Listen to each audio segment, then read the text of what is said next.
I already made a video today, but the tech news never stops, and there's a few interesting things I want to talk about. Number one is actually the last thing I'll talk about, but we seem to have official performance graphs and everything, well, the numbers at least, of the RX 6600 non-XT. We'll talk about it in a second, but I want to lead with a quicker story, which is Battlefield 2042. Apparently, it's just as unoptimized, at least the beta, as I was predicting based on the system requirements. So I did my system requirements video where we talked about the fact that the recommended GPU is an RTX 3060 or a 6600 XT. And it doesn't tell you what frame rate and what graphic settings and resolution that's targeting it. I predicted 1080p 60 frames per second at Ultra. For a lot of reasons, go watch that video if you want the details. Some people in my comment section were like, there's no way a 3060 is only getting 60 frames per second at 1080p. Well, check this out. I know the beta isn't really out yet, but some creators do get early access to that even earlier than the early access. I don't, but check this out. Reports are saying an RTX 2080 Ti at 1080p is only hitting 80 to 90 frames per second, and this is not even at Ultra settings. That is at recommended settings, not Ultra. So I just wanted to chime in with like, not only was I right, well, maybe right, we'll see, but yeah, it does look like it's either super bad optimized or maybe the graphic settings, are just really demanding at higher settings. I'm really hoping low does a much better job. Now, because of this, I'm not really a Battlefield player, but I'm downloading Battlefield 5 right now, so I can benchmark it on my system with an RX 6800 XT, and then I'm going to try to get in on the Battlefield 2042 beta, which doesn't that start tomorrow or something like that? I'm going to try to get in on that and benchmark that on the same system so I can give a performance comparison between Battlefield 5 and Battlefield 2042 on the same system. So hopefully that'll be useful info for you guys. I'm hoping to get that video out in the next day or two. We'll see. With that in mind, last thing I'll say is there are some new AMD Radeon Adrenalin drivers, and these do include, it looks like, some increased performance in some upcoming games like Far Cry 6, as well as it is mentioning the Battlefield 2042 open beta. So I will be making sure I have those drivers installed when I do Battlefield 2042, and I'd recommend you do as well. Let's get to the main story. So VideoCardz has apparently got their hands on the press deck that gets handed to GPU reviewers for the RX 6600 non-XT. This would be AMD's upcoming competitor to the RTX 3060. Which we are expecting to see launching and reviewing on October 13th.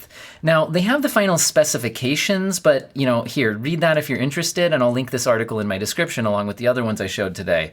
But I don't want you guys to get bogged down in the details. The real interesting thing, and there's several things here, in my opinion, is that it mentions up to 8 gigabytes of GDDR6. Up to does not mean always, right? So I think most of the models are probably going to be 8 gigabyte, but as VideoCardz is speculating, that could mean 4 gigabyte or probably 4 gigabyte, because I think the way memory works is it makes sense to cut it in half, not to go to like 6, although I'm not enough of an expert to tell you that it wouldn't be impossible. But I think 4 or 8 makes sense. I'm guessing most of them will be at 8.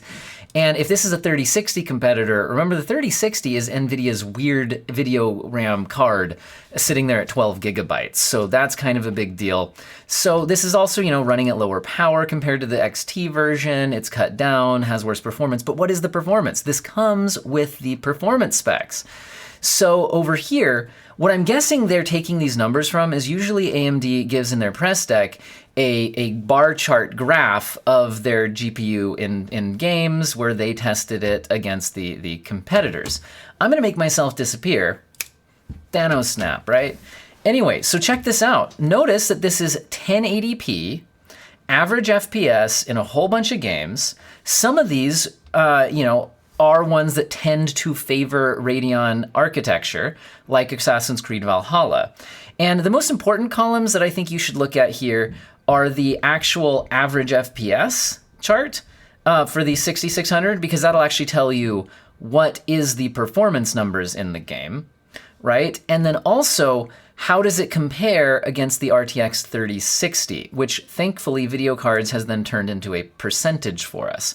So for example, In Assassin's Creed Valhalla, which is its best performance, we're seeing 79 frames per second versus 69 frames per second, which leads to a 114% performance of the 3060. Whereas it only has, for example, 88% of the performance of the 3060 in Control. But here's what's cool. Regardless of the comparison, because you win some and you lose some, and I'm guessing these games were explicitly selected to get the total average to balance out to 100%, which means on average in these particular games, with whatever scene they chose to benchmark, which could have been cherry-picked. These are numbers from AMD, not video cards, to be clear here. This is published by AMD. They cherry-picked it to make it come out exactly even. Now, you know what? Maybe it will be exactly even on average. It always depends on the games you select, but keep that in mind that this was selected by, and the scenes in the games that were selected were done by AMD, and they're getting it even performance with the 3060, although remember, it's coming in with less VRAM, even in the 8GB model. So take a look at individual games if you care about these, but the other thing I'll point at is that this is at the ultra maximum looking settings. I don't know all these games well enough to be sure that this is always the complete maximum. For example, is ultra high different than just ultra? I don't actually play Assassin's Creed Valhalla, but it looks like for the most part, and possibly completely, maxed out these games, and it's always delivering at least 60 frames per second, right? Do we see anything below 60? Doesn't look like it, and some of them are doing quite a bit better than that. And you can also see how it compares versus the 6600 XT, decide if it would be worth buying that one instead. We also have esports performance over here, which is nice to see. It looks like on average, it's doing a little bit worse than the 3060, but the frame rates that you're delivering here are good, considering the fact that if you're playing esports, why are you playing it on ultra?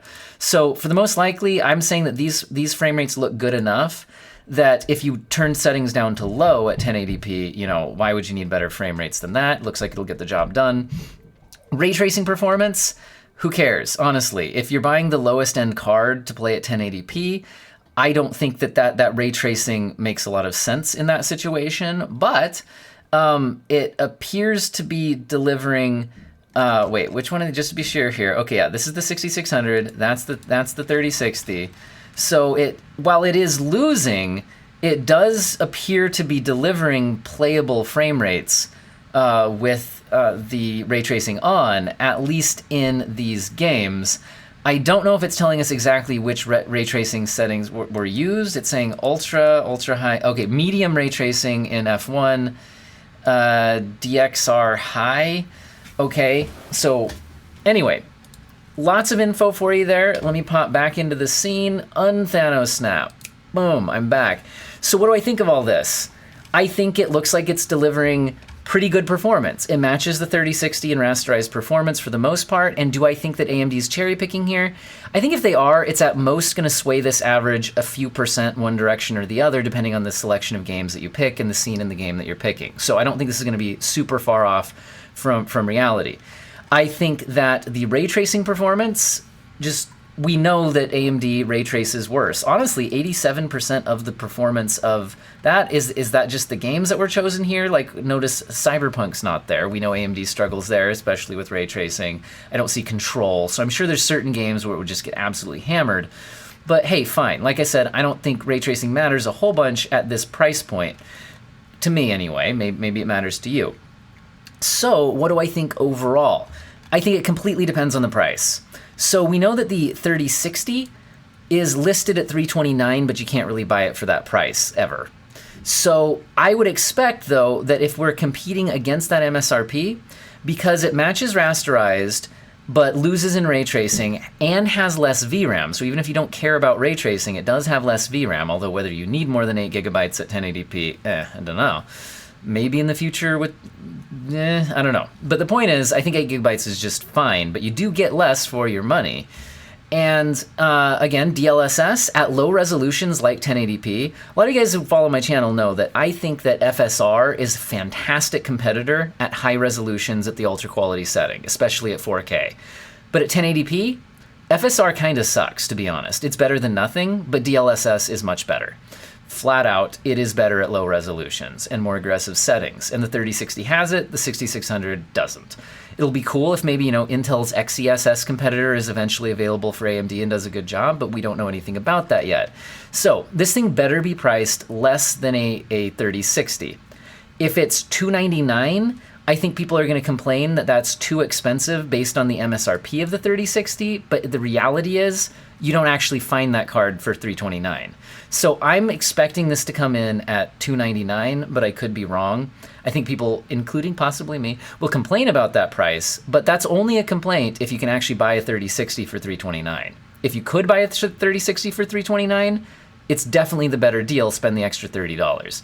If this comes in significantly less, if we're talking like $249, fantastic, great buy, even if everything's at MSRP. And I don't think that'll happen. Although if there is, maybe not right now, but eventually a 4 GB model, I could see that being, priced significantly less. And maybe that's your $249 or something like that. Wouldn't it be amazing if we ever saw like a $199 GPU again, though? Let's see what happens. So I think, this all depends on the price. If it's competitive price-wise, it looks competitive performance-wise, other than ray tracing, which, like I said, you heard my thoughts. I'm going to shut up. The video's too long. You guys are all awesome. Have an excellent day.